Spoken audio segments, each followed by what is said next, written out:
a graphic there, what I will get up shortly, on what the net spend is currently and what the net spend was last summer as well. And let's not forget, and I keep saying this, Omar Barada told us all back in June they wanted to replicate that template of what they'd done last summer. And that's the CEO.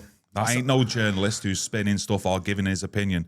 That's the CEO who's meant to have the plan with the director of footballing and getting business done this summer. But just to go back on a little bit what Simon Stone said, what I had up on screen before, he said alternatives do exist.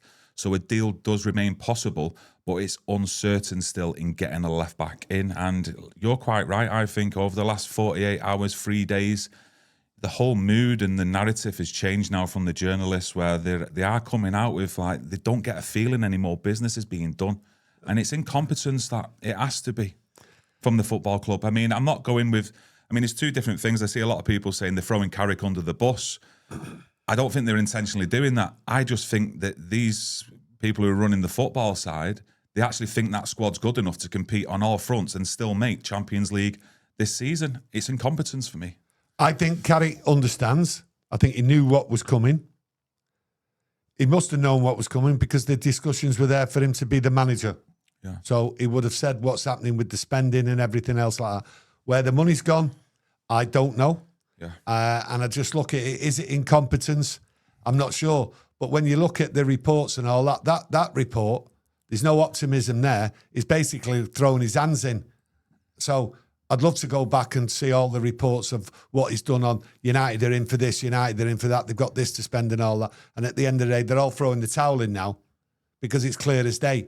United will not, in my opinion, at this late stage, spend big money on a player. Now, we can talk about, we've got to have 3 players in. I don't think we're going to buy a player. That's how I see it. And we're certainly not. If you go back to last year, my comments, and I got slaughtered for this. I keep saying I keep getting slaughtered. And I have been slaughtered for quite a few things. But when you look at my comment last year, and I said spending 60 to 80 million pounds, I said, that's on good players. That's what you've got to pay. And people were having none of it. Now, this summer, it's gone completely off the charts. What it looks like to me, from a Manchester United point of view, it looks like the owners have just got off the transfer spending treadmill. That's what it looks like. They're not competing. They knew which way it was going, and they're just not prepared to compete. Now, have they got the money? I don't believe they have. And I have said it on occasions. United were in this transfer market, and I said it months ago, that they would never, ever contemplate spending big money on players this summer.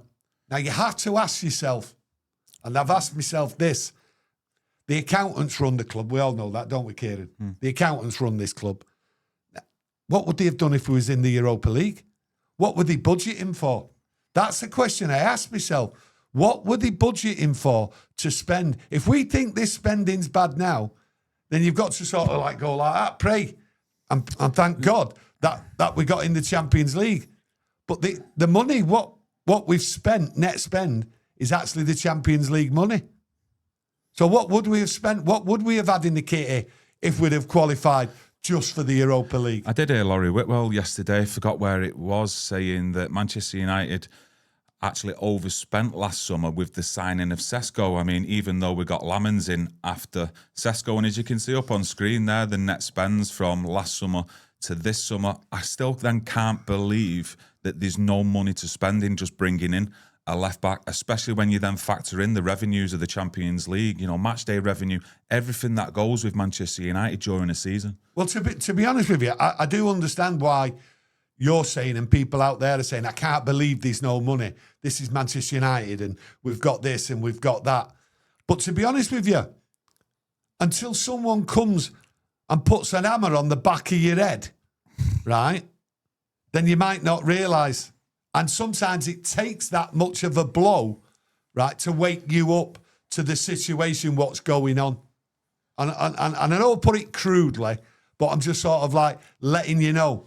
Sometimes you can see and sometimes you can't see because you've got your thoughts and they're trained on something and you won't change your mind. And it does take a blow to the back of the head sometimes to bring you back to reality. That's how I see it. I've tried to put things together We all know what we need, and that is blinding people, I think. We all know what we need, and it's sort of like got people going, I'm not happy, absolutely not happy with this.